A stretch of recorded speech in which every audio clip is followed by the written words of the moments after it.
us out. Yeah, absolutely. So, hello everybody. I'm glad to be here. I am a poor guy that grew up in a trailer court that learned through ambition how really to make your own way in life and start your own business. And my book is really about how I came from nothing. I mean, that's the whole point. I mean, I wasn't given anything ever in my life. I am self-made, and I grew a business through making a ton of mistakes, learning through the mistakes. And one of the Yes, reasons I became a business coach and why I wrote the book was because I don't want everybody to make these mistakes I did. indeed. So people don't afraid to commit mistakes because in the process you will learn from it. So can you explain the meaning behind the intriguing title of your book? Yeah, so I mean the actual title, when you look at the title where it says Operation Entrepreneur Freedom, and you have the little side note that says it's time to go get yourself in trouble. That was going to be the original Awesome. title. It's time to get in trouble because that's what I find um, really resonates with a lot of fearfulness in entrepreneurs. And they're just fearful to do something. So like, let's go get ourselves in trouble, and we'll learn from it. And then as the time progressed, I tested the name. It wasn't really doing well, so I just came up with Operation Entrepreneur Freedom one day, and it tested off the charts. So that's how it came to be. Can you explain the meaning behind the creation of the book itself? Yeah. So, I mean, as I was running in my business and as everything was happening, I started to video or record, not video, but I started documenting by recording my voice about what had happened to me. And I start having this big long log of my experiences, kind of like a video, I mean, like a recording diary of everything that I was doing right and wrong. And eventually it got to be so much. It's like, and I had the intention of maybe building a book out of it, but finally I got to the point where I got a book here, and I wanted to help people because I want them to learn from my mistakes. Because if I made these mistakes and you're starting a business, you're probably going to make these a lot of these similar mistakes. And so I want people to jump over the mistakes, learn from them, so they can get to 5, 10 million way faster than me. I like that, Mr. Chad. In Operation Freedom, based on true events, fictional storytelling, or a mix of both. It is 100% my life, and so Mm. there. I don't think there's any exaggerations. Now, I was told by my brother I got a couple years wrong, but other than that, when he read my book, he said that didn't Yes. happen that year, or. And then my aunt said there was a little difference in one of the stories that she remembered, but for the most part, it's a truthful book about my life. And I start the book actually, you know. I had a ghostwriter help me write it because I'm very highly dyslexic, so I can talk a lot, but I'm not a good writer. And so got all my recordings, and we worked for a year writing this book. And the funny thing about it is I didn't like the way he wrote my prologue, my introduction. And I was on a plane to go visit a buddy of mine in California, and he was used to be a business coach of a client of mine, and we become really close friends. And he now has like a $12 million business that when we started, I helped him, really grow it, and we've just become real close. I went to visit him, and I thought I'm gonna. I just it just came to me like God gave me a voice to write the prologue. So I wrote the prologue on the way to him about my two grandpas, and it's a really good opening, I feel, to the book. Mm. Interesting indeed, Mr. Chad. And what does getting into trouble symbolize in the journey of characters? Well, if you don't take a risk, if you're always going to sit there and have analysis paralysis and think about stuff, you're never going to really find out if you can do it. And you're going to keep thinking about stuff all the time. So the idea is to get yourself in your mindset of, I'm going to get myself in trouble. I'm going to work through this.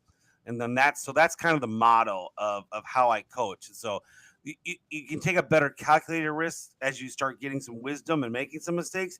But sometimes you just got to do some dumb mistakes. You just got to do it. And and I hope in the book that I teach you to make less dumb mistakes, But let's face it, you're going to make them. So go get yourself in trouble. Interesting caption, Mr. Chad. Indeed, interesting. How would you describe the overall tone of the book? Adventurous, rebellious, or humorous? Oh, I don't know. It's definitely adventurous. It's definitely my life and some crazy stuff that I've done. It's. I hope it's entertaining for everybody because it is. It does start, you know, when I'm a kid with my entrepreneur shoveling snow, at 7, 8 years old, and it's, as I grew up in the teenager years, and then when I finally went through the Army National Guard, then the Marine Corps, went to school, and then just couldn't work for other people. And so, not that I couldn't, I didn't want to. And then I started up my businesses and just started going from there. What kind of trouble do you face, and how does it shape your growth? Well, good question. I mean, a lot of the trouble is you just don't know what you're getting into, right? You don't know what you don't Yes. know, right? And so what do is you fake it till you make it. And a lot of times when people are on that fake it to make it journey, you're going to make some really bad mistakes, right? And so, which honestly is okay, but that's what the book's for. If you read the book, hopefully you won't make some of these dumb mistakes that I did. That because I put some thought into it, and a lot of these dumb mistakes I've coached other people to not make. They were on the path to making the same really big bad mistakes and stuff like that. So I'll give you an example. Even though the internet's out there, a lot of companies don't exactly know how to pay their employees. Like, what's the actual pay system or Yes. structure? And I don't mean like how do you pay them, like how do you physically give them their check, but they don't know the Department of Labor laws. And I'm not going to get all law on here and attorney like type of stuff, but you got to know some core things of how to pay your person if they're going to be salary, if they're going to pay them hourly, are they going to be management? These three categories you have to define in your business. And then there's a structured way to pay each one. Now, there are options that you can pay them that way. I got that wrong and I got sued. Cost me about $250,000. Mhm. So, someone to know, okay, these are an hourly employee, they're under people. I'm going to pay them. Let's just say you decide to pay them commission. Well, if they're doing work, you still got to pay them overtime. And a lot of people don't realize that. They think, well, no, I'm paying them commission. Well, guess what? You still have to track their hours. And I had to learn that the hard way. I got myself in trouble. And by the way, I was always trying to figure out how to do it. Like, you can't. It is so badly spelled out on the internet and through the DOL how to pay people. You really have to find someone to tell you how to do it right, because you're going to do it wrong. There's so many big companies get overtime lawsuits and stuff like that because they even have attorneys trying to interpret the law. But when you're smaller, you got to know. Hopefully, at some point in time, and from the start is desirable. Is okay, this is an hourly person. I'm going to pay him hourly, and he's going to get overtime. This is a manager. I can work him to death, and I don't have to pay him overtime. But he had better manage two people, and he better be making $762 more a month, or I mean a week. So these are all these little quirky little laws. So yeah, that's just a good example. At least you learn from your mistake, Mr. Chad. And congratulations for sharing your knowledge to the world. Very well said. And what or was there a personal experience that influenced part of the story I or think, most of it?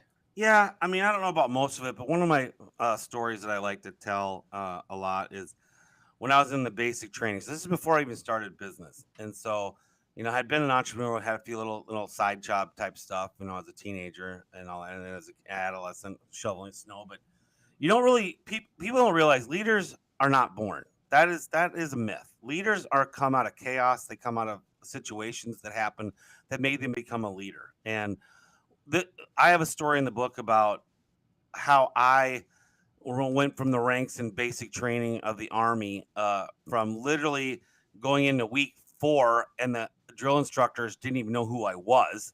Literally asked me if I was in their unit, and of course I had been the whole time because I just did everything right. I just was doing everything right. Well, then I got promoted up to a squad leader, which was really cool. And then I ended up losing the squad leader position because I had some hidden tobacco and it got found. And I owned up to it, and they thought I was lying, just taking it for whatever. So they never believed it was me, but they had to punish me. So I had to go do KP the next day, which is kitchen patrol, which was fine with me. It was a good day to do kitchen patrol because we were marching 15 miles and I got out of the march, which was great. But anyway, so as soon as I came back off of kitchen patrol, they had marched out to what's called bivouac, going out in the field for a week in the tents with a battle buddy and all that kind of stuff with your squad and platoon. And I got back, and one of the things that happened is, if you're gonna be a leader or you're gonna be even a follower, you've got to learn to listen, do everything right, and just you got to trust who's teaching you, right? And so one day it had just rained. It was like the next day or so. Now, at this time, I'm not a squad leader anymore. I'm just a normal guy, normal private there. And we come up to this big puddle, and our drill sergeant, sorry. Later, I was in the Marine Corps. It's another story in the book. But anyway, um, we we get to this puddle. Now, drill instructors are dressed, pressed, nice, and one of their models is I would never do anything, never tell you to do something that I wouldn't do. And he looks at that puddle and goes, "Everybody jump in," and then he jumps in. And he's just kind of like in a movie, in this puddle and mud and everything else. And nobody jumped in, not one soul but me. I was the only person that jumped in. And he looks around, he sees Private Murray, and he starts going crazy on everybody. Get in here and all that kind of stuff. When we get done, he forms up a formation. We're like just like a movie. We're soaking wet, muddy, all in formation. And he yells out, "Private Murray, come here." And I go out in front of him, and he yells to another, who's my squad leader. "My squad leader, come here." He rips off the stripes off of the squad leader, tells him to go away, and he gives them to me and says, "You're now the squad leader."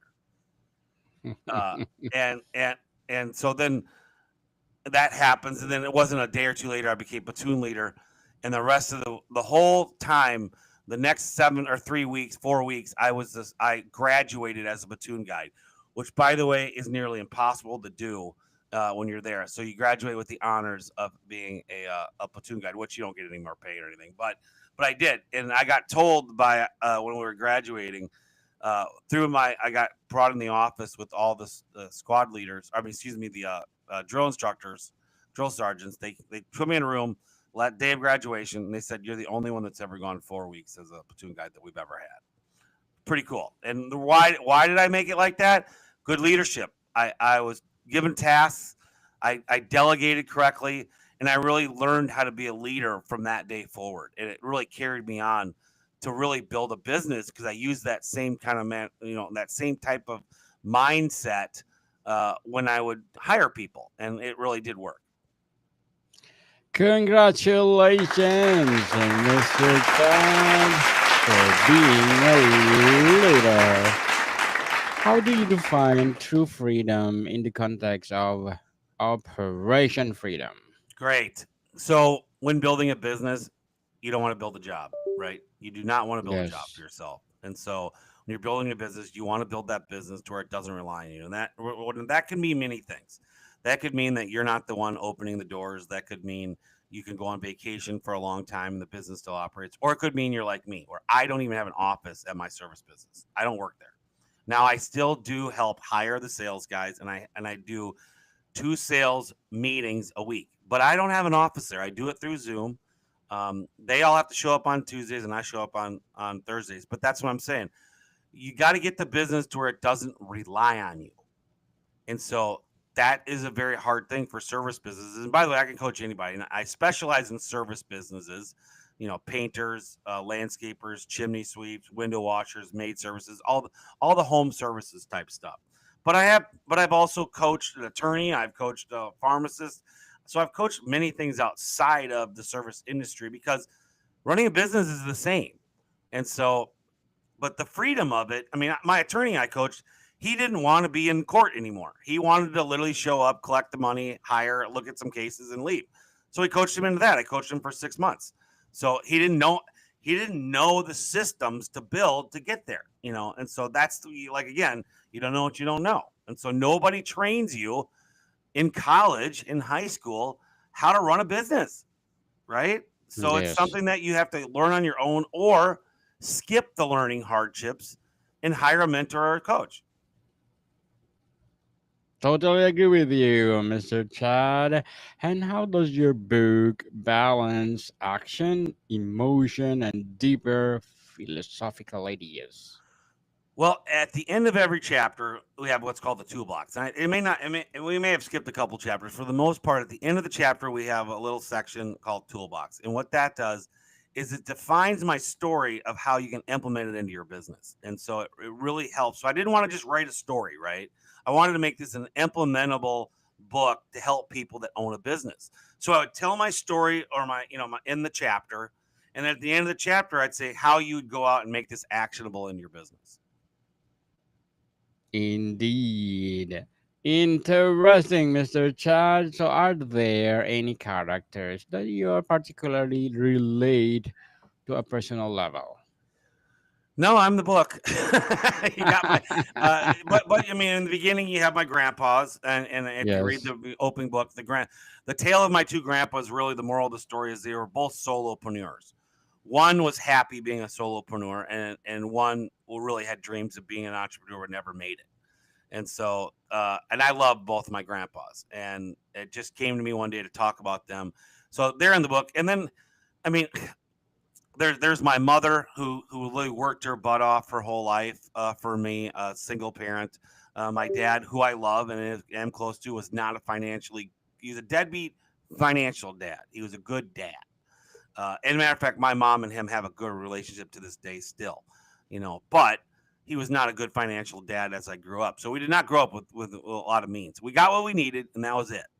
And so, but my mom, and of course, I mean, you got to have a wife that's supportive. My wife was part of my business. We started this business, not Chad. It was me and her in the world.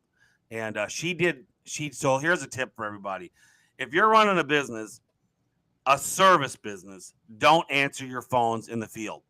Get your wife, or spend the money and hire someone to answer the phones. Why? Because the phone calls that you make while you're with a client, or miss, or you step away, it's going to cost you money.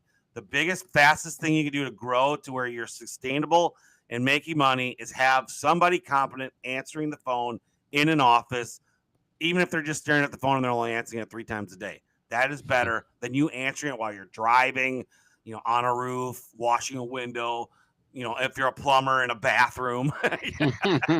you know, and so get someone answering your phones. And in my case, in a lot of guys' case, you and your spouse are going into business together, as a team.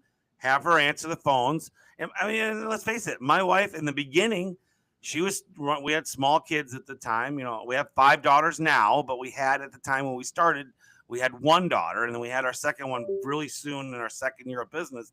She'd be at Target answering the phones, but she would stop what she's doing, answer the phones, and she'd always laugh. People would always laugh if they heard in Target the announcement come on, oh, aisle 6 something, and she would laugh, and then she'd say, well, we're a small business at the time. And the people never cared, because she was at least giving them the attention of the phone call. Why? Even though she may have been at Target. But that's the difference between being at Target or being on a roof. Let me get off the roof and go to my truck. It just doesn't sound good, right? But she had the full attention of doing it that way. So that's a big tip I suggest everybody to do. Indeed, interesting, Mr. Judd, and very well said. Beautifully articulated.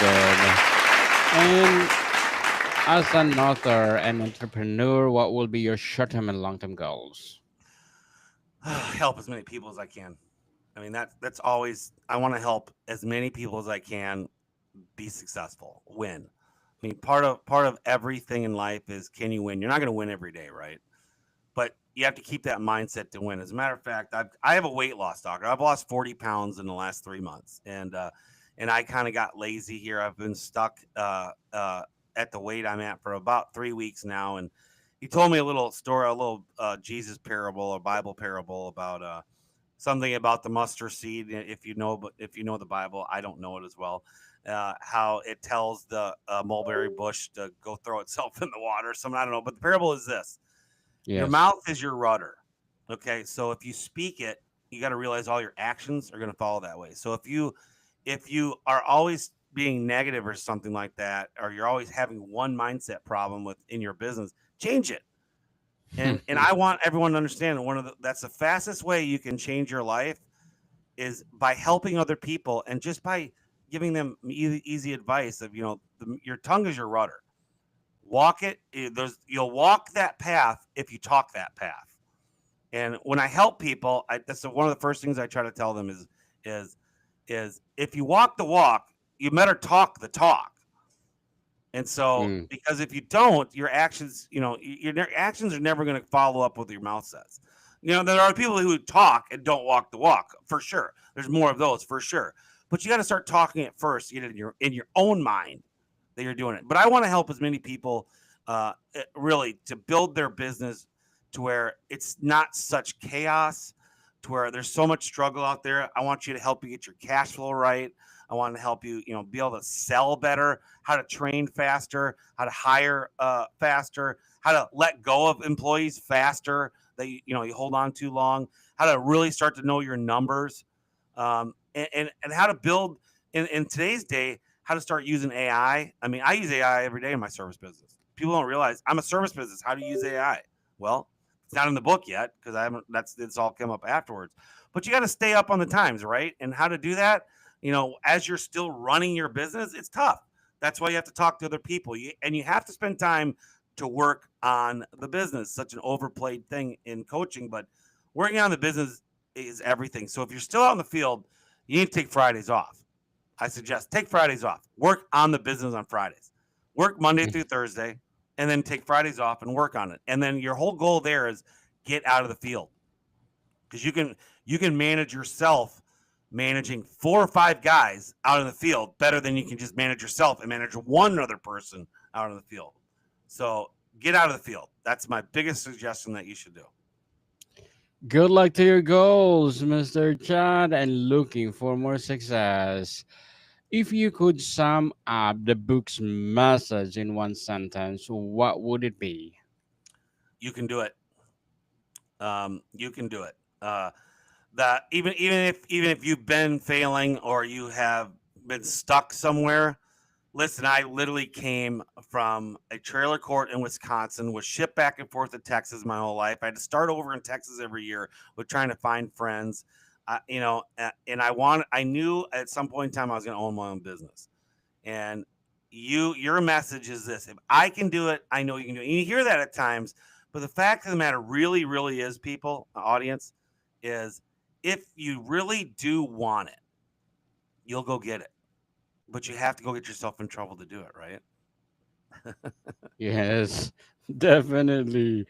And Mr. Chad, before we wrap up our discussion for today, I'm inviting you to please do listen to my other podcast, people. My other podcast, because my abstract essay is already in fifth season, abstract poetry in second season, and of course my book 101 review in its fifth season, comedy 101 in second season, food 101 in its fifth season too, and geography 101 and love letters in third season, and my baby podcast mental health 101, movie 101 review and music 101 in its fourth season. So please listen to them wherever you listen your podcast.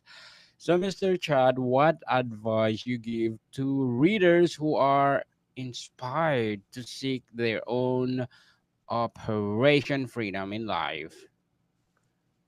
I mean, really, if you want it and you're going to procrastinate, you got to get out of your own head. You got to just make it actionable.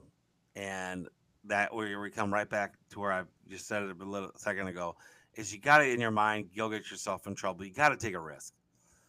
I mean, a lot of people who are risk takers don't or become go try to become risk takers. they're scared to go do it because they just don't have the confidence in themselves. And the fact of the matter is you're never going to know if you don't try. So go do it. You Yes. can. Do it and try and try and try until you succeed. Mr. Chad Murray, thank you so much for sharing your book to the world, as well as being a coach and, of course, entrepreneur. So, can you please invite our listeners to support all your projects in life? Yes. So if you're interested in having me coach you, go to www, and you have to use the W's for some reason, Yes. dot chadmurray.biz. And that's CHADMURRAY .biz. You know, you can also go on Amazon and get my book. You just gotta go ahead and just search for Operation Entrepreneur Freedom. And of course, please leave me a review. Yes. We need that, people. Review. And Mr. Chad Murray, thank you so much for your time. And people, let's support Mr. Chad, because if you support him, more and more and more empowering books to come, more and more empowering coaching to come, and for sure, more empowering business to come. So, Mr. Chad, thank you so much for your time. Thank you, Daniel. More to come, people. See you soon.